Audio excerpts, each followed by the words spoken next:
갈릴리입니다.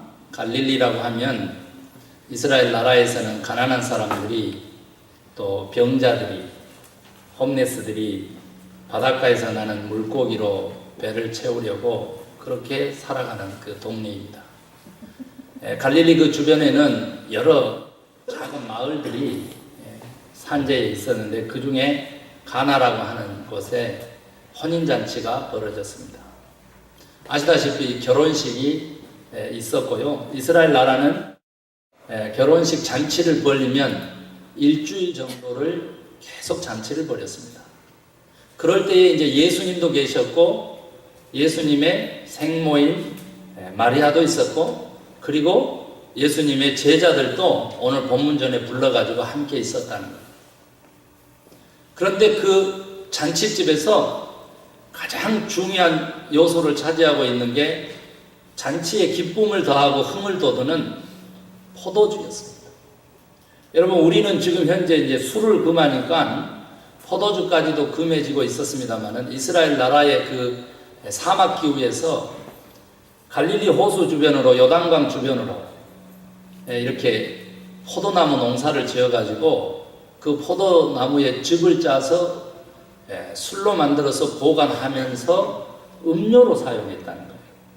샘을 찾기가 굉장히 어렵고 그래서 포도주는 거의 음료와 가깝게 그런 위치를 차지하고 있었던 그 문화입니다. 그런데 이제 그 포도주가 잔치에서 떨어진 것입니다. 어떻게 될까요? 흥이 깨지겠죠.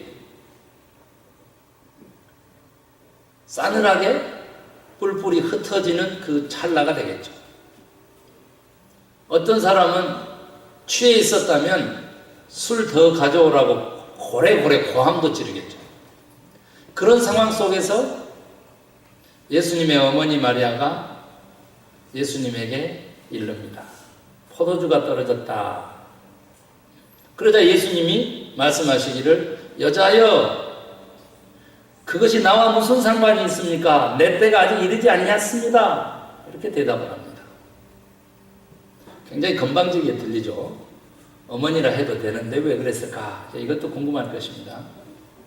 그런데 어머니가 아랑곳하지 않고 그 결혼잔치에 하인들을 불러가지고 무슨 말씀을 하시든지 그대로 하라.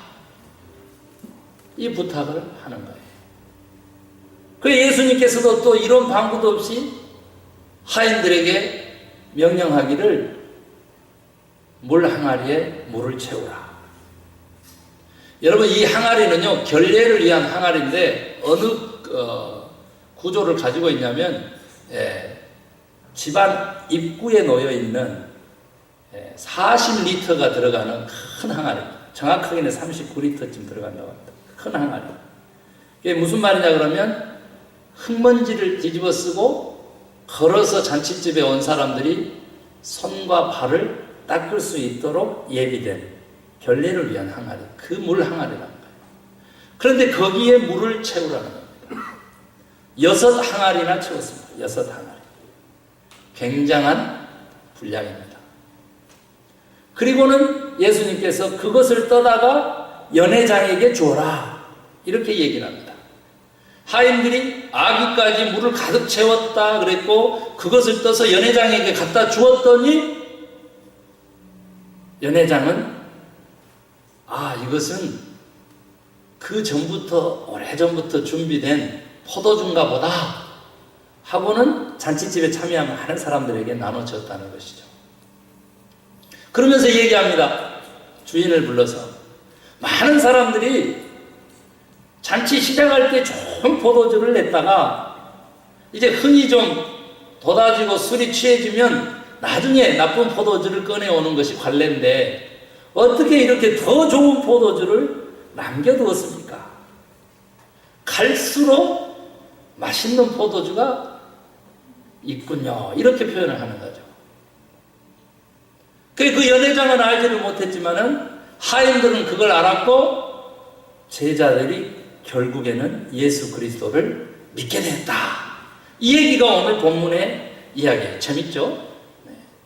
여러분, 오늘 이 물을 포도주로 바꾸시고 변화시키신 예수님의 이 첫 번째 기적, 이 기적이 의미하는 바는 뭘까? 그 말이죠.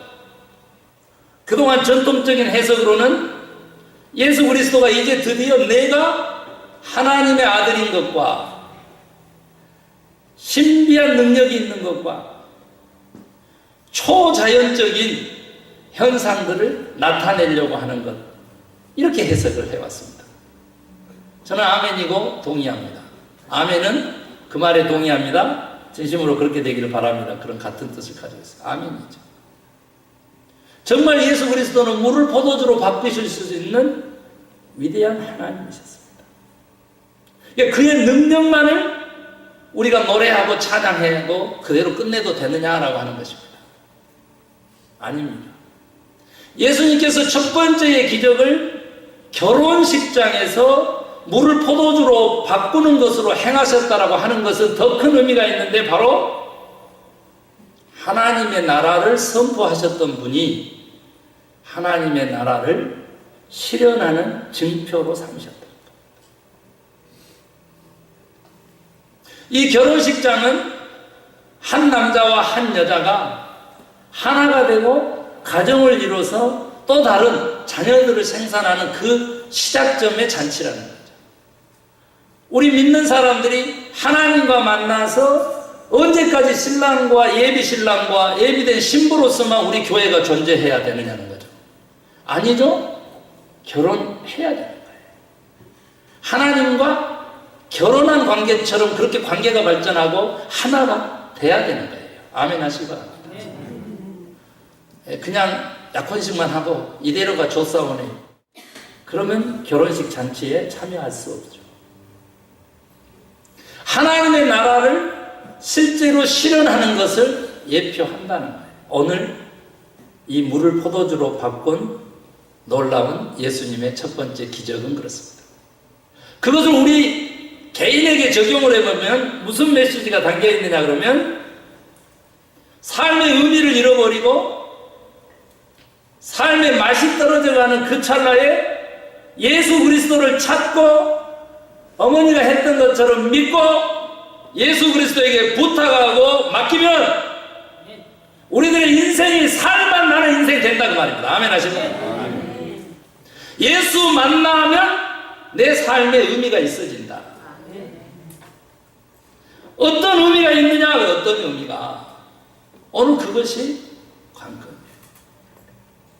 물이 포도주가 된 것으로 상징되는 우리들의 삶의 의미라고 하는 것은 바로 변화다. 하나님이 우리를 부르셨을 때에는 우리를 변화시키시려고 부르셨다. 변화시키시려고. 아멘 하시거라. 여러분, 우리가 여기서 변화라고 하는 이야기가 얼마만큼 우리에게 중요한지를 좀 설명하려고 합니다. 여러분, 예수님께서는요, 우리를 부르신 목적을 예수님의 그 장성한 분량에 이르기까지 그렇게 온전함에도 변화시켜주기 위해서. 그래서 실제로 죄인된 우리가 의인이 되는, 죄와 상관없이 의인이 되는, 잃어버렸던 우리가 하나님의 자녀가 되는, 죽을 수밖에 없는 우리가 영원히 살게 되는 그러한 전인적인 변화를 의미합니다. 여러분, 이 하나님의 나라가 오늘 이 물을 포도주로 만드는 이 변화 속에 존재한다고 했을 때 우리 크리스찬들에게 들려주는 귀한 복음이 있습니다. 바로 나비의 이야기입니다. 여러분, 우리는 나비를 보면 참 아름답죠. 그런데 그 나비가 되기까지 결정적으로 가장 중요한 과정이 있습니다. 우리가 누에를 키워본 사람은 오늘 일부 예배 때 얘기를 했더니 너무나 공감을 하더라고요. 누에 농사를 실제로 지어본 할머니가 계시더라고요. 그래서 너무나 공감하더라고요. 애벌레로 있을 때는 하얀 알에서 깨어나가지고 꼬물꼬물 거리다가 녹색의 식물을 먹으면 녹색으로 바뀌고 손가락만씩 이렇게 굵어지다가 뽕잎을 다 따먹고 때가 되면은 호치를 만들기 시작합니다. 여러분 고치를 칠 때요, 이 누에 고치는, 이 애벌레는요 밖에서부터 안으로 점점 더 수만 겹의 자기의 온갖 진을 짜내서 명주실로 쓰고 있는 그 실들을 뽑아내서 자기 몸을 감쌉니다. 충분하게 뽑아내고 충분하게 감싸지 않으면 어떻게 되느냐라고 하는 것이 관건이죠.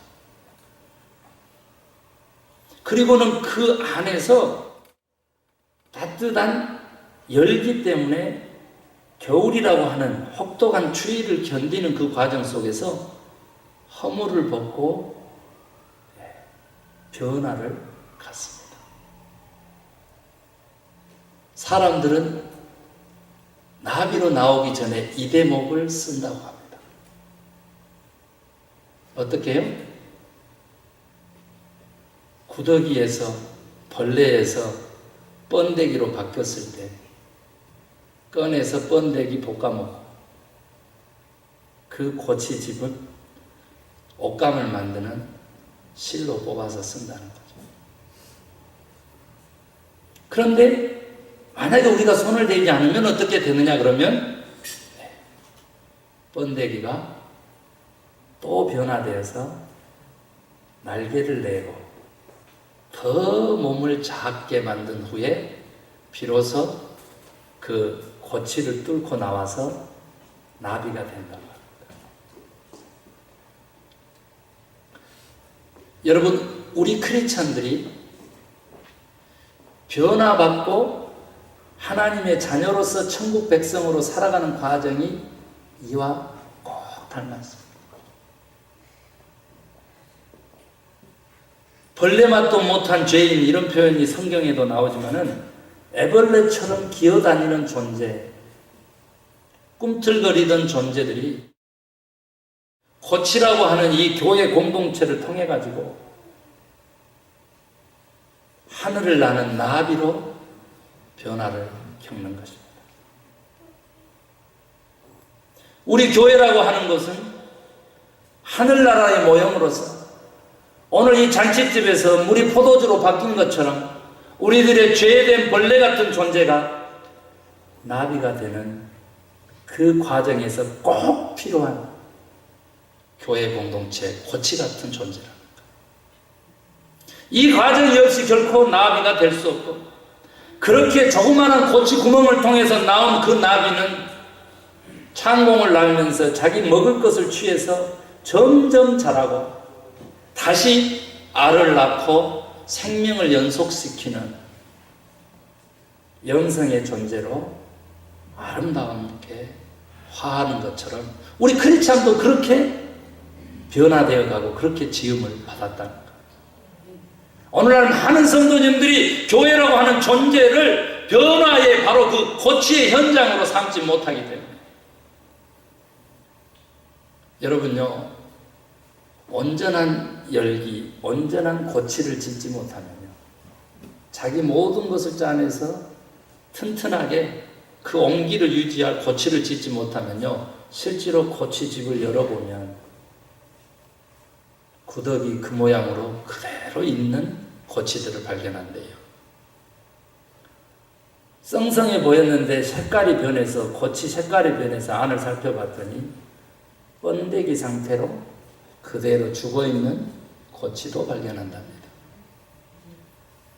오늘날 우리 교회에 담겨있는 크리스찬들도 이런 모습들을 띠는 인사들이 있어요.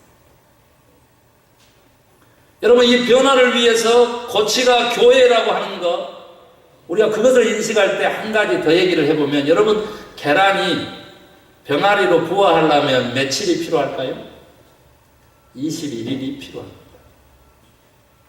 어미닭이 계란을 품고 알을 품고 21일간을 온도를 맞춰줘야 돼요.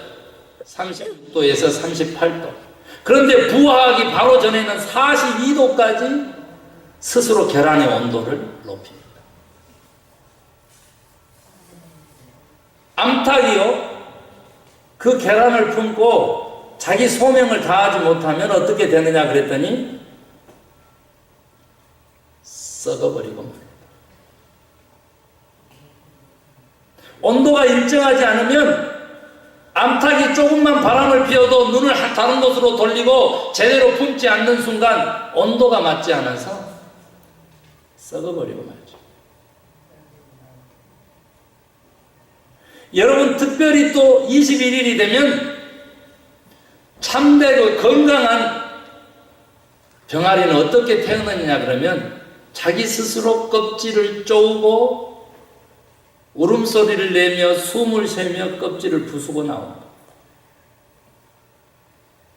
실제로 계란을 부화시키는 스토리가 네이버에 보면 나와요. 사진이랑 다 나와요. 너무 계란에다 이름을 붙이고 한 아이가 그 계란을 너무 사랑해가지고 21일째 계란아 깨어나라 하면서 손톱으로 톡톡 건드려서 깨줬는데 실제로 병아리가 나온 거예요. 너무 기뻤지만 다리를 쓸 수 없는 병아리가 나왔다고 합니다. 하나님이 주의 성령이 우리를 이렇게 품고 있는 거예요. 그러나 참된 변화는 내부의 열기에 의해서 껍질을 깨고 나온다. 우리들의 심령 가운데, 우리들의 교회 공동체 가운데 한 껍질의 알이 깨지고 새로운 세계가 열리는 변화를 경험하기 위해서는 내부의 열기가 우리에게 필요하다. 어미닭의 열기도 필요하지만 자체적인 변화의 생명의 열기가 꼭 필요하다는 거예요. 그 병아리만이 어미닭이 되고 유정란을 낳는 생명의 영속성, 영생의 길을 변화를 겪으면서 간다는 것이죠. 너희가 살아서 나를 믿으면 영원히 죽지 아니라. 그런데 다 죽죠. 예수님이 틀리게 가르치셨을까? 아니죠. 교회 공동체라고 하는 이 아래 껍질을 깨고 나온 자만이 바로 그 나비와 병아리가 전혀 새로운 형태로 바뀌었지만은 또다시 생명의 영속성을 가지고 있는 것처럼 그렇게 우리는 영생하는 것입니다. 교회 공동체에서 욕을 얻어먹지 말고 교회 공동체에서 기림할 만한 그러한 장로님들, 권사님들, 안수집사님들, 성도님들 되시기를 주의 이름으로 축원합니다. 무엇을 가지고 기리냐고, 무엇을 가지고 기리냐고, 무엇을 가지고. 성경은 우리에게 알려줍니다. 오늘 물이 포도주로 바뀌는 이 살맛나는 인생을 위해서 하나님이 오늘 잔치를 벌리시고 우리에게 명령하는 이 하나님의 나라 비유가 바로 이 물을 포도주로 바꾼 비유라면 로마서 14장 17절에 하나님의 나라는 먹고 마시는 데 있지 않냐고. 로마서 14장 17절 뭐에 있다고요? 성령 안에서 의와 화평과 평강과 희락이 있습니다. 아멘입니까? 같이 읽겠습니다. 하나님의 나라는 먹는 것과 마시는 것이 아니요 오직 성령 안에 있는 의와 평강과 희락이라. 우리에게는 성령의 따스한 어미닭과 같은 사랑이 있고 은총이 있고 온기가 있습니다. 아멘입니까? 우리 안에 성령님이 계시기 때문에 우리를 감싸고 우리를 교회로 이끌어 주셨습니다. 믿습니까? 그런데 그 성령 안에서 우리가 갖춰야 될 바로 그 아래 껍질을 깨고 건강한 새로운 병아리로 혹은 나비로 변화돼서 하나님의 아들, 딸로 천국을 맛보면서 이 창공을 나누려면 우리에게는 첫 번째 의가 필요하다. 우리들 속에 죄악이 사해지고 모든 죄악들이 회개를 겪어야 된다는 것입니다. 여기서 의라고 하는 것은 죄 없다함을 선언받는 것이기 때문에 내 속에 죄된 습성을 두고 내 안에 죄를 품고 우리가 새로운 변화를 겪을 수가 없습니다. 맹맹한 물로 살 것이냐 아니면 포도주와 같은 맛깔나는 인생, 다른 사람에게 영향력을 끼치는 그러한 인생을 살 것이냐라고 하는 것은 회개에서부터 시작된다. 형제를 미워하지 말아라. 분을 품어도 하루를 넘기지 말아라. 제사하려고 예물 가져왔느냐. 그러나 불화한 것이 생각나면 그 재물 놓고 형제와 화해하고 와서 예물을 드려라. 그렇게 안 한 죄를 지금 회개하시기를 바랍니다. 장애인 크리스찬 되지 마시고, 영적인 불구자 크리스찬 되지 마시고, 생명의 영속성의 그리스도의 참된 모습으로 살아가려면 저 하늘나라의 창공을 향하여 마음껏 날개짓하며 가는 아름다운 나비가 되시려면, 그래서 수많은 알도 낳으시려면 죄를 회개하는 것 우리에게 절대적으로 필요하다. 우리 공동체에 의가 차지 아니하면 결코 우리 교회가 부흥할 수 없습니다. 우리들 속에 모든 잘못된 것들이 진심으로 회개 그리고 용서받지 아니하면 하늘나라의 백성으로서의 기쁨은 없는 것입니다. 살맛이 안 나잖아요. 좀 껄끄럽지 않아요? 포도주를 마셔도 목에 안 넘어갈걸요? 회개하시기를 주의 이름으로 다시 한번 간곡하게 부탁합니다. 미워하지 마세요. 살인하는 거라 그랬습니다. 용서하되 70번씩 7번 용서해라 그랬습니다. 입술을 제어하세요.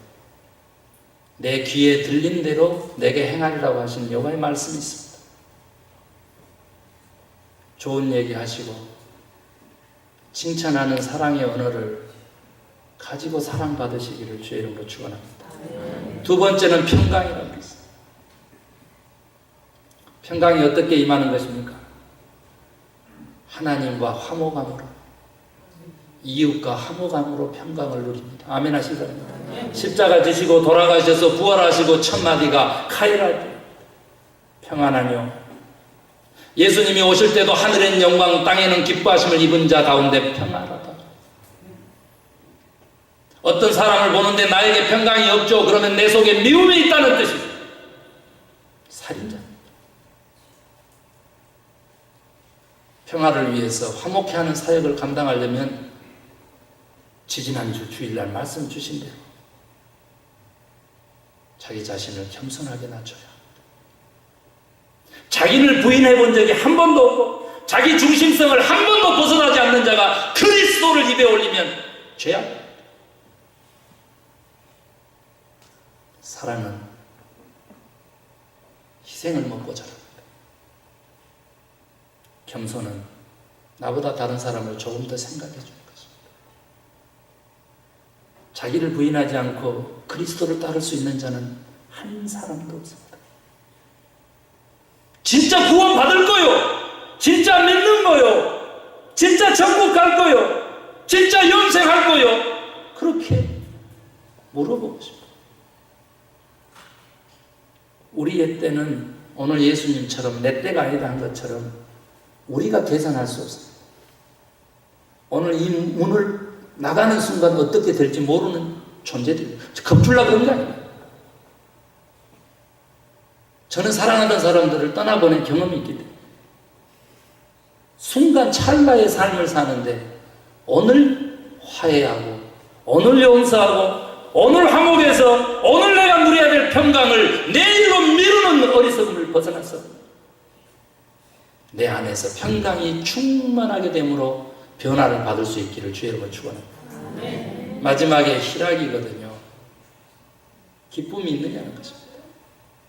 교회에 오는 것도 기쁘고 음식을 해오는 것도 기쁘고 성가대를 하는 것도 기쁘고 예배에 참석하고 기도에 참석하는 것도 기쁘고 다른 사람에게 나선 소망교회를 소개하고 예수 그리스도의 복음을 전하는 것도 기쁘고 즐겁고 사람의 제일 되는 목적은 하나님을 영화롭게 하고 그를 영원토록 즐거워하는 것이라고 했습니다.